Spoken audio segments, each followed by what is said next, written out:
तीसरा होता है RID master, relative ID master assigns blocks of security identifier to different DCs. देखो सबसे पहले समझो RID क्या होता है, उसको बोलते हैं रिलेटिव आईडी। रिलेटिव आईडी क्या होती है? Assign blocks of security identifier, SID, security identify. Security identify क्या होता है? जैसे आपके आधार पे आपका फिंगरप्रिंट है, वो एक सिक्योरिटी आइडेंटिफाई है। तो जब आप आधार बनवाने जाते हो तो वहां पे आपको कोई बैठा हुआ मिलेगा, वो क्या करेगा, आपके फिंगरप्रिंट को स्कैन करेगा और फिर आपको एक आधार नंबर देगा, और वो आधार नंबर किसी से भी मैच नहीं करेगा पूरे इंडिया में। तो वो एक सिक्योरिटी आइडेंटिफायर है, तभी तो मांगते हैं आपसे आधार नंबर बताओ, क्योंकि वो यूनिक है, बिल्कुल सबका अलग है, किसी का मैच नहीं करता। तो ऐसे ही जब हम कंप्यूटर में कोई ऑब्जेक्ट क्रिएट करते हैं, ऑब्जेक्ट मतलब कोई यूजर, कोई ग्रुप, कोई कंप्यूटर, कोई ग्रुप पॉलिसी, कुछ कोई OU, कुछ भी क्रिएट करें, सबकी अपनी एक आईडी होती है, उसको बोलते हैं SID। यानी कि जब आप, अभी मैंने आपके सामने नया टेस्ट यूजर क्रिएट किया, तो जैसे मैंने टेस्ट यूजर क्रिएट किया तो उसको एक अपनी आईडी मिल गई, SID। और SID को देखते कैसे हैं? देखो SID ऐसे दिखती है आपको। वैसे इसका यूज क्या होता है RID का? RID होता है, ये SID देता है सभी डोमेन कंट्रोलर्स को, डोमेन कंट्रोलर को या सिर्फ ऑब्जेक्ट? डोमेन कंट्रोलर्स को। अच्छा, जो हम प्रैक्टिकल कर रहे थे उसमें SID का प्रॉब्लम आ रहा था है? हाँ, तो देखो ये क्या करता है, जैसे हमारे पास दो डोमेन कंट्रोलर है, HCLDC01, HCLDC02। देखो दिखाता हूँ, हमारे पास दो डोमेन कंट्रोलर है, HCLDC01 और HCLDC02, दो डोमेन कंट्रोलर है। तो हम यहाँ जाके भी यूजर क्रिएट कर सकते हैं, यहाँ जाके भी यूजर क्रिएट कर सकते हैं, दोनों कहीं से किसी पे लॉगिन कर लो। सपोज करो एक डोमेन कंट्रोलर हमारा दिल्ली में, एक US में है, तो अगर मैं दिल्ली वाले पे क्रिएट करूंगा यूजर तो वो US में दिखेगा, US पे क्रिएट करूंगा तो यहाँ दिखेगा, क्योंकि वो दूसरे, एक दूसरे के प्राइमरी सेकेंडरी डोमेन कंट्रोलर है, एक ही डोमेन के। तो मैं कहीं भी क्रिएट करूं। अब अब ऐसा भी तो हो सकता है कि मैं यहाँ क्रिएट कर रहा हूँ, सेम टाइम पे कोई वहां भी क्रिएट कर रहा है, तो एक ही SID चली जाए दोनों को सेम टाइम। अगर दोनों की SID सेम हो गई तो फिर उनको पहचानेंगे कैसे? जैसे एक आधार कार्ड, एक बंदा आधार कार्ड पलवल में बनवा रहा है, एक वहां बनवा रहा है गुजरात में, तो दोनों का आधार कार्ड सेम हो जाएगा, तो फिर तो गड़बड़ हो जाएगी ना। तो उसके लिए क्या है, हमारा काम कौन करता है इस चीज में? RID master. वो क्या करता है, हर एक डोमेन कंट्रोलर को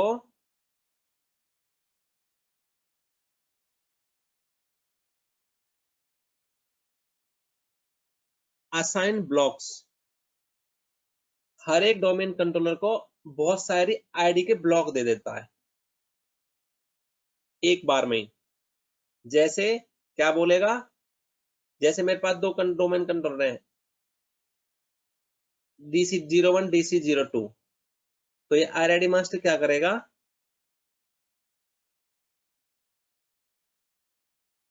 एक से, सपोज करो 1 से 10,000 तक आईडी इसको दे दी, 10,000 1 से 20,000 तक इसको दे दी, 20,000 1 से लेकर 30,000 तीसरे को दे दी, कि भाई मैंने तुम्हें पहले ही दे दिए आईडी नंबर, अब तुम्हारे पास जो भी बनवाने आए उनको देते रहना। तो अब डुप्लीकेट नहीं होगा, क्योंकि उसने पहले अलग अलग ब्लॉक बांट दिए। अब जिसके पास खत्म हो जाएंगे आईडी कार्ड, उसको फिर दे देगा वो RID मास्टर। समझ में आ रहा नहीं आ रहा? जैसे किसी को 1 से 100 दे दिया, किसी को 101 से 200 दे दिया।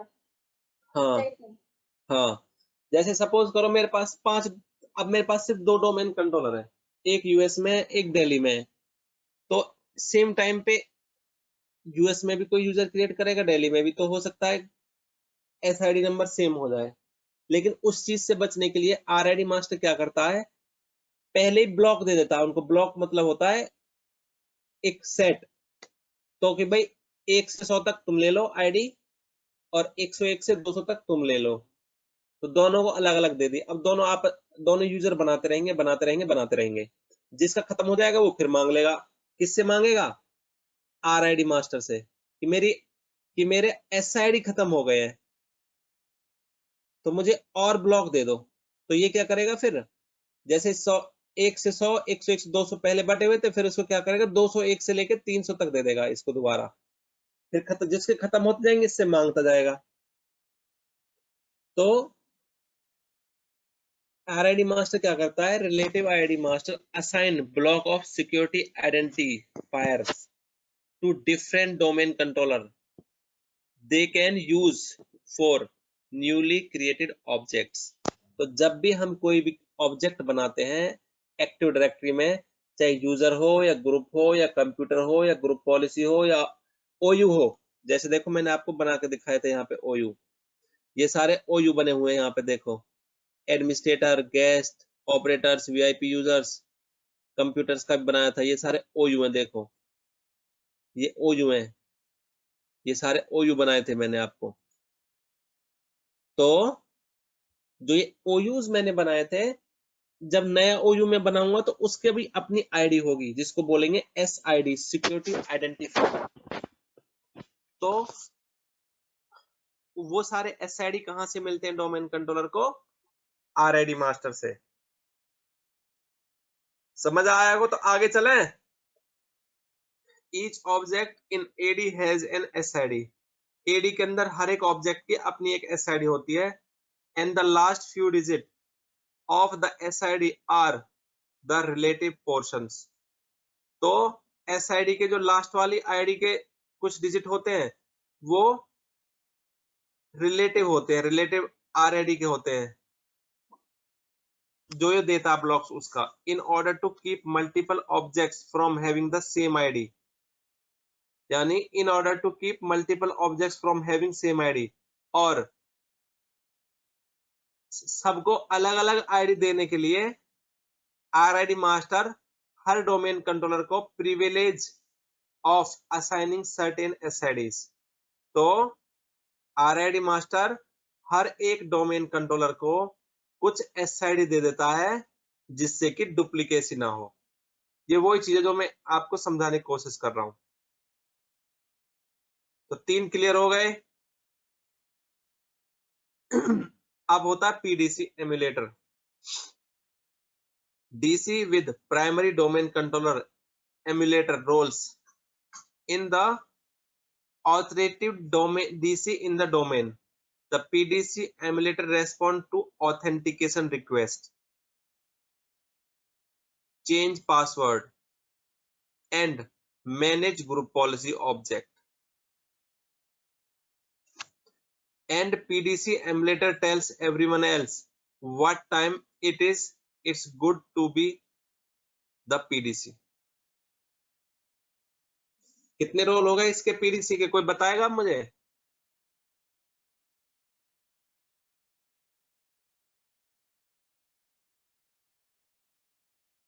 कोई बताएगा? ओमपाल? इसके हो गए। एक तो ये ऑथेंटिकेशन में काम आएगा, पासवर्ड चेंज में, ग्रुप पॉलिसी मैनेज करने के में, और टाइम बताने का। पीडीसी के लिए कौन सा टाइम ठीक है? हाँ, authentication, change password, manage group policy और टाइम मैनेजमेंट। तो ये इसका काम है ये। तो बिल्कुल क्लियर लिखा हुआ है। अब लास्ट वाला इंफ्रास्ट्रक्चर मास्टर।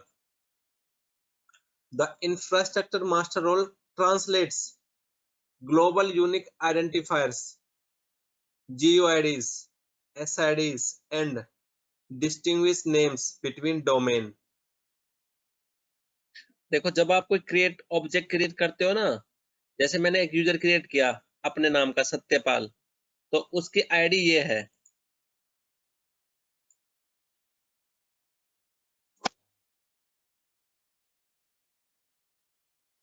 ये एक्चुअली उसकी SID ये बनती है।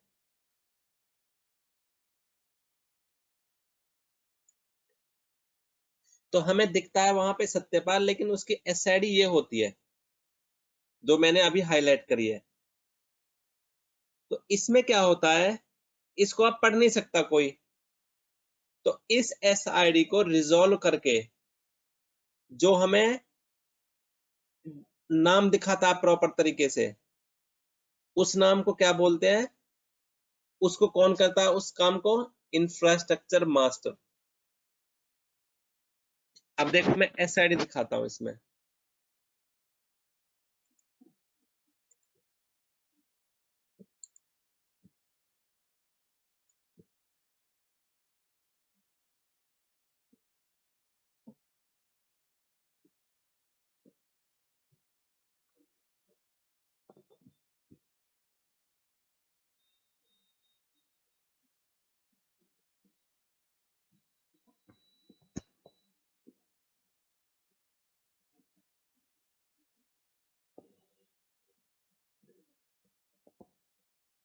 देखो ये कमांड होती है, मैं चला के दिखाता हूँ,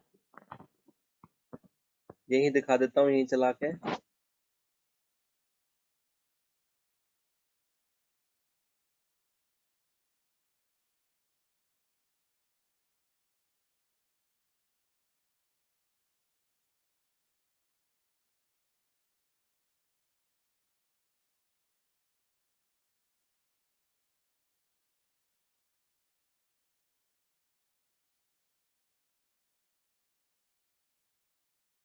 ये देखो, तो ये एसआईडी है, ये एडमिनिस्ट्रेटर यूजर नेम है और ये उसकी एसआईडी है।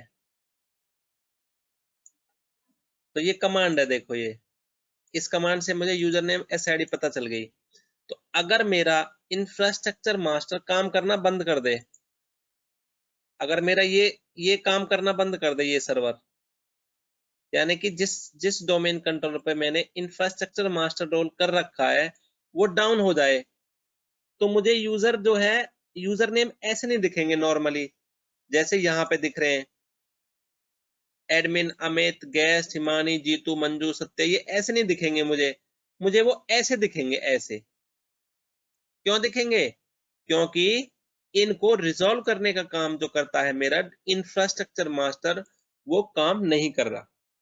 तो इसने क्लियरली लिखा है, infrastructure master role translates globally unique identifiers, यानी कि आपके डोमेन में जितने भी, ग्लोबली का बोला है, पूरे डोमेन के जितने भी आइडेंटिफायर्स हैं, चाहे वो GUID हो या SID हो या वो डिस्टिंग्विश नेम हो, उन सबको रिजॉल्व करके दिखाता है। तो अगर देखो, if the infrastructure master doesn't do its job correctly, you will see SID in place of resolve names in your access control list। अगर आपका इंफ्रास्ट्रक्चर मास्टर काम नहीं करेगा तो आपको यूजर की जगह उसकी SID दिखेगी। कई बार दिखती है ना SID। तो मुझे दूसरे डोमेन से यूजर डिलीट, हाँ, दूसरे डोमेन के जो यूजर होते हैं, अगर वो इंफ्रास्ट्रक्चर मास्टर सही से काम नहीं करेगा या पोर्ट नहीं खुले होंगे तो आपको उसके SID दिखेगी, ना कि यूजर नेम दिखेगा, क्योंकि रिजोल्व नहीं कर रहा आपका इंफ्रास्ट्रक्चर मास्टर। तो मेरे ख्याल से 5 और रोल आपको क्लियर हो गए हैं, और अब इनको कैसे कैसे स्विच करते हैं वो बता देता हूं, और देखते कैसे है पांचों के पांचों रोल। देखो,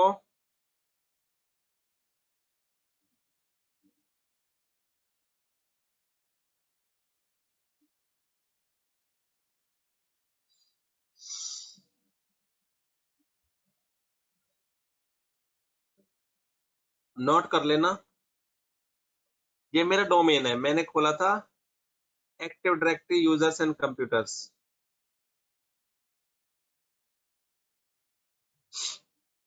DSA.MSC।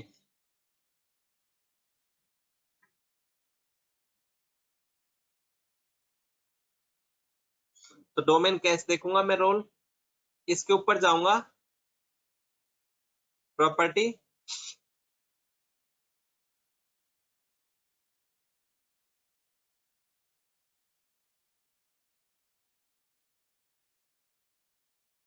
देखो एक्टिव डायरेक्टरी यूएस कंप्यूटर्स के ऊपर क्लिक किया, all task, operation masters,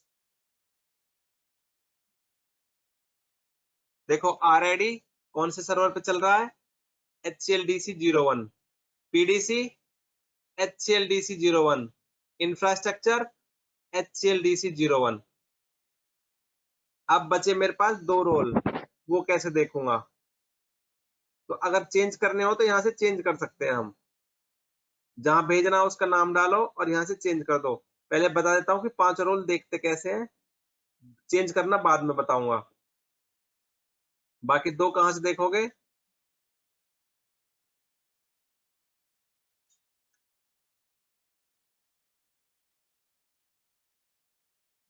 active directory, domains and trust.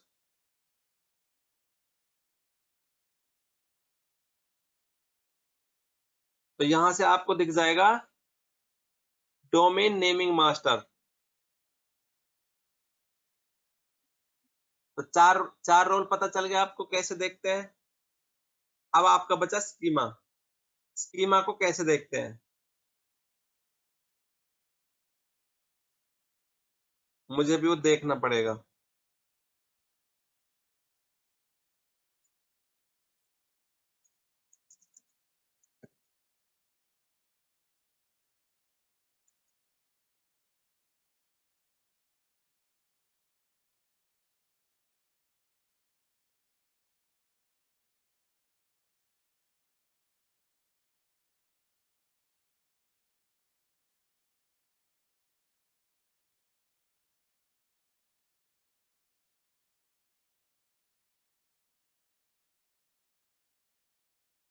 देखो एक्टिव डायरेक्टरी के ऊपर जाके इसने क्लिक किया, ऑपरेशन मास्टर, तो 3 इसने यहां से देख लिए।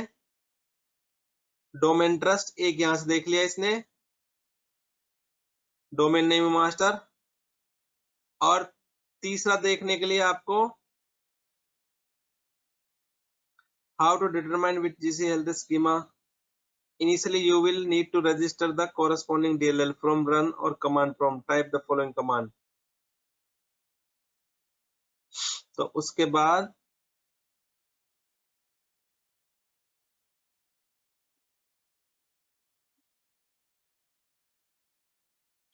अच्छा, आपको ये वाली कमांड चलानी पड़ेगी पहले, तो फिर उसके बाद आपको चलाना पड़ेगा एक्टिव डायरेक्टरी स्कीमा। तो ये वाली पहले आपको रजिस्टर करना पड़ेगा ये। तो ये कैसे करते हैं?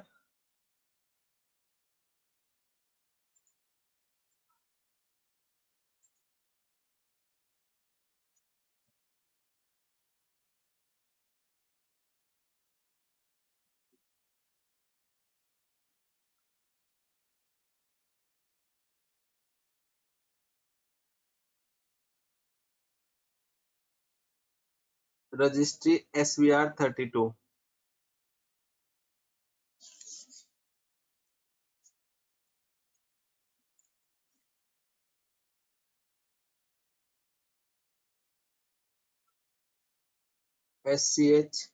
SCHMMGMT।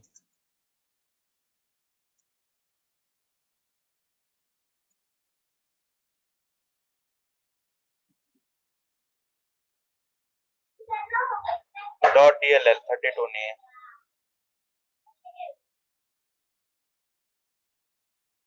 हाँ .dll।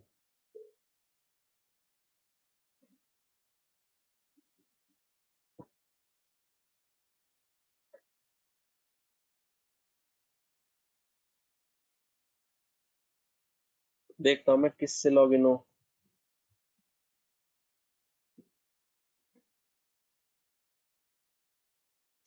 मैं एडमिन से लॉगिन करके देखता हूँ।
अच्छा, मैं एडमिन से लॉगिन नहीं था तो इसलिए वो नहीं हो रहा था, तो मैंने अब ये एडमिन से लॉगिन करके चलाइए, क्योंकि स्कीमा को बताया था ना मैंने, उसका राइट सिर्फ एडमिन को होता है, एडमिनिस्ट्रेटर्स को। तो अभी क्या हुआ है, ये रजिस्टर हो गया है इसमें, इसकी DLL फाइल। अब मैं इसमें MMC चलाऊंगा और यहाँ पे एक्शन में, सॉरी, फाइल में जाके ऐड रिमूव स्नैप इन करूंगा। तो यहाँ पे एक ऑप्शन आएगा इसमें, ये एक्टिव डायरेक्टरी स्कीमा, और मैं इसको ऐड करूंगा यहाँ पे। ओके, अब यहाँ पे हमें दिख जाएगा।